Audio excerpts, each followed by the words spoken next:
સમાચારની વાત કરીએ તો ઠંડીના ચમકારા માટે રહેજો તૈયાર। ઉત્તરીય પવનો ફૂંકાતા તાપમાન ઘટશે, ઠંડી વધશે। ઠંડીને લઈને હવામાન વિભાગે કરી છે આગાહી। રાજ્યના કેટલાક વિસ્તારમાં 2 દિવસ બાદ તાપમાનમાં થશે ઘટાડો, તો વેસ્ટર્ન ડિસ્ટર્બન્સના કારણે તાપમાનમાં 2 ડિગ્રી જેટલો ઘટાડો નોંધાશે। આગામી 7 દિવસ વાતાવરણ સૂકું રહેવાનું પણ અનુમાન છે। રાજ્યમાં વડોદરા હાલ સૌથી ઠંડુ શહેર, લઘુત્તમ તાપમાન 13.6 ડિગ્રી નોંધાયું છે, તો રાજ્યમાં મોટાભાગના સ્થળે 15 ડિગ્રીની આસપાસ નોંધાયું છે તાપમાન। અમદાવાદમાં 16.1, ગાંધીનગરમાં 15.2 ડિગ્રી તાપમાન નોંધાયું છે।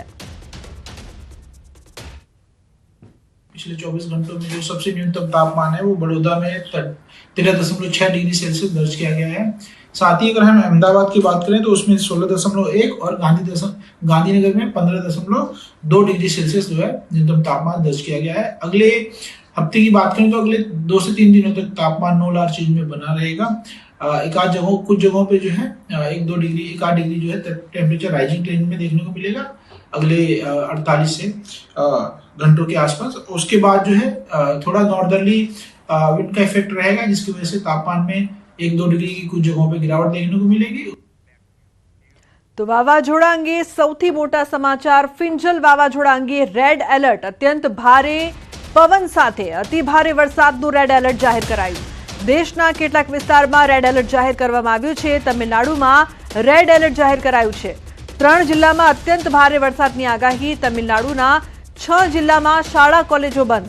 એનડીઆરએફ એસડીઆરએફની 17 ટીમો તૈનાત કરાઈ। ભારે સંભાવનાવાળા વિસ્તારમાં લોકોને એલર્ટ કરવામાં આવ્યા, જેમાં ચેન્નઈ, તિરુવરુર, માયા લાદુથુરાઈ, નાગાપટ્ટિનમ અને કુડુલોર અને તંજાવુર જિલ્લાઓને આવરી લેવામાં આવ્યા છે।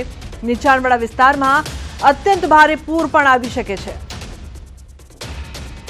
તો તમિલનાડુના 6 જિલ્લામાં શાળા કોલેજ બંધ। પણ સમાચારની વાત કરીએ તો ગુજરાતમાં વધતી દુષ્કર્મની ઘટનાઓના કારણે કાયદો વ્યવસ્થા સામે સવાલ ઉઠી રહ્યા છે। અમરેલીના વડિયાના કુકાવાવમાં સામૂહિક દુષ્કર્મનો આરોપ લાગ્યો છે। 21 વર્ષીય યુવતીને લગ્નની લાલચ આપી સામૂહિક દુષ્કર્મ ગુજાર્યું હોવાની ફરિયાદ થઈ છે। તો ભાવનગરના વરતેજ પંથકમાં 5 વર્ષની બાળકી સાથે દુષ્કર્મનો આરોપ લાગ્યો છે। પાડોશમાં રહેતા 21 વર્ષીય યુવકે આ કૃત્ય આચર્યાની ફરિયાદ થઈ છે। તો વલસાડના મોતીવાડામાં યુવતી પર રેપ કરી તેની હત્યા નિપજાવવાની ઘટના બાદ પોલીસે આરોપીની ધરપકડ કરી છે। તો આ તરફ સુરતના બારડોલીમાં સગીરા પર દુષ્કર્મ કેસમાં કોર્ટે આરોપીને 35 વર્ષની સખત સજા ફટકારી છે।